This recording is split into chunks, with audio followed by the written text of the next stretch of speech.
It is kind and gentle, loving of all things, including itself, at first. It knows itself to be beautiful, unafraid of the mirror or the bodies that mirror it, ignorant of ugly, of destruction, of fear. It is then told what is ugly, what is perverted, what is inside out, what needs to be reversed, even when reversal is impossible. It mimics what it is not and fails every day to protect its territory.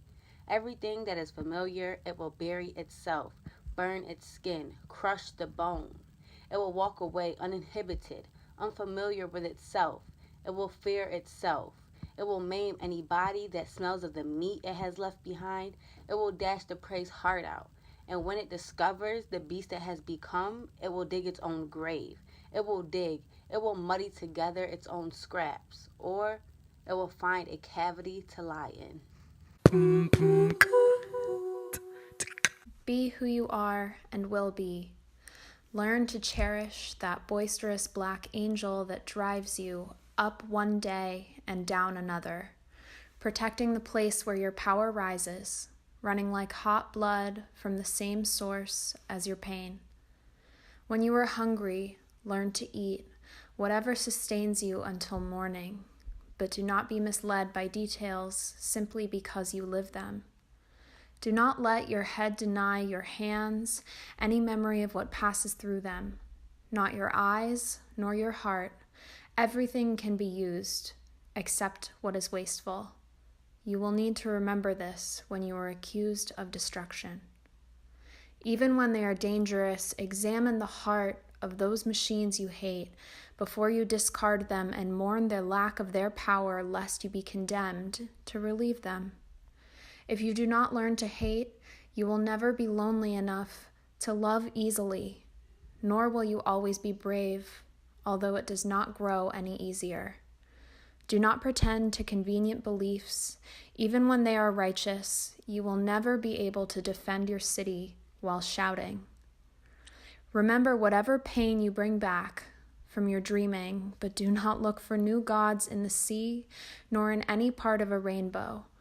Each time you love, love as deeply as if it were forever, only nothing is eternal.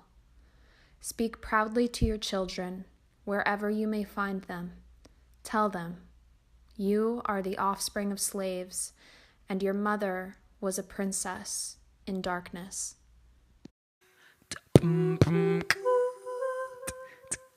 I want to fuck the way we did when we believed we were invincible, when we thought ourselves unbreakable, but we knew nothing of hearts shattering or bones fracturing under the weight of unrealized dreams. I want to promise the impossible again. I want to unlearn this hesitation that colors my steps, measured, slow trudge that I am now. I want the urge to move erratic, irrational, fall helplessly in lust with someone who was promised to someone else. I want to know that we were meant for each other. Without proof, I want to know we were divined by God or fate or fortune. I want my actions to belie the fact of these brutal years that have shuttered me, passions held taut beneath this loose gut. I want my body back, the one that could wrap itself careless round the idea of forever without fear. I want to leap off some idiotic ledge. I want to hedge less. I want to erase these lines drawn definitive around the edges of what I can do. I want to ignore the blotted lines running decisive through the list of things I decided not to do. I want to do everything you ask you anything without knowing how you will answer. I want to shake this inertia, move you to tears with the things I am too afraid to say to you, late at night, early morning sex unexpected. I want to fuck like we did when we were doing it, for love, foolhardy with hardly any fear of the future.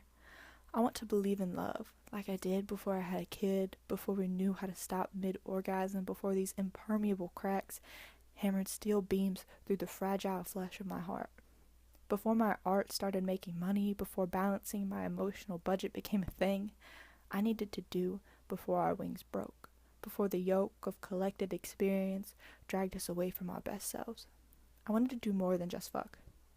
I wanted more days of feeling foolish and full and flustered and flushed. I want more of myself, more of you, more of us, wanting more out of today and tomorrow and all the days we aren't even sure will ever come. In 1943, Althea was a welder, very dark, very butch, and very proud. Loved to cook, sew, and drive a car, and did not care who knew she kept company with a woman who met her every day after work, in a tight dress and high heels, light-skinned and high cheekboned, who loved to shoot, fish, play poker, and did not give a damn who knew her man was a woman. Althea was gay and strong in 1945, and could sing a good song from underneath her welder's mask, and did not care who heard her sing her song to a woman. Flaxie was careful and faithful, mindful of her Southern upbringing, watchful of her tutored grace. Long as they treated her like a lady, she did not give a damn who called her a bulldagger. In 1950, Althea wore suits and ties. Flaxie's favorite colors were pink and blue. People openly challenged their flamboyance, but neither cared a fig who thought them queer or funny. When the girls bragged of a break of their sundry loves, Flaxie blithely told them her old lady Althea took her dancing every weekend, and did not give a damn who knew she clung to a woman. When the boys on her shift complained of their wives, Althea boasted how smart her stuff Flaxie was, and did not care who knew she loved the mind of a woman. In 1955, when Flaxie got pregnant and Althea lost her job, Flaxie got herself on relief and did not care how many caseworkers threatened midnight raids. Althea was set up and sent to jail for writing numbers in 1958. Flaxie visited her every week with gifts and hungered openly through the bars for her, and did not give a damn who knew she waited for a woman. When her mother died in 1968 in New Orleans, Flaxie demanded that Althea walk beside her at the funeral procession, and did not care how many uncles and aunts knew she slept with a woman. When she died in 1970, Flaxie fought Althea's proper family not to have her laid out in lace and dress the body herself, and did not care who knew she'd made her way with a woman.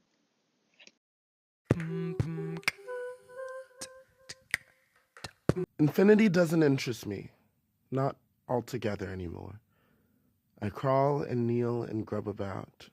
I beg and listen for what can go away as easily as love, or perish like the children running hard on one-way streets. Infinity doesn't interest me, not anymore.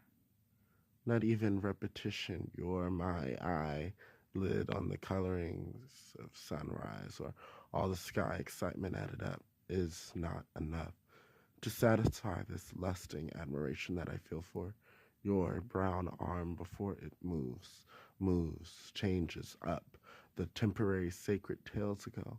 First bike ride round the house when you first saw a squat, a possum, carry babies on her back, possum up in the persimmon tree, you reeling towards that natural first absurdity with so much wonder still it shakes your breath. The temporary is the sacred, takes me out. And even the stars and even the snow and even the rain do not amount to much unless these things submit to some disturbance, some derangement such as when I yield to myself belonging to your unmistaken body, and let the powerful lock up the canyon mountain peaks, the hidden rivers, waterfalls, the deep down minerals, the coal fields, gold fields, diamond mines close by the whoring ore hot at the center of the earth, spending fast as numbers I cannot imagine. Let the world blot, obliterate, remove so-called magnificence, so-called almighty, fathomless, and everlasting treasures, wealth, whatever they may be. It is this time that matters. It is this history I care about, the one we make all together. Awkward, inconsistent, as a lame cat on the loose, or quickest kids freed by the bell, or else as strictly once, as only life must mean a once upon a time. I've rejected propaganda teaching me about the beautiful, the truly rare. Supposedly the soft push of the ocean at the hush point of the shore, supposedly the soft push at the hush point of the shore is beautiful, for instance, but the truly rare can stay out there. I've rejected that abstraction, that enormity, unless I see a dog walk on the beach, a bird sees sand flies, or yourself approach me laughing out of the sound to spoil the pretty picture, make an uncontrolled heart-beating memory instead. I read the papers preaching on the oil and oxygen, that redwoods and the evergreens, that trees, the waters, and the atmosphere compile a final listing of the world in short supply.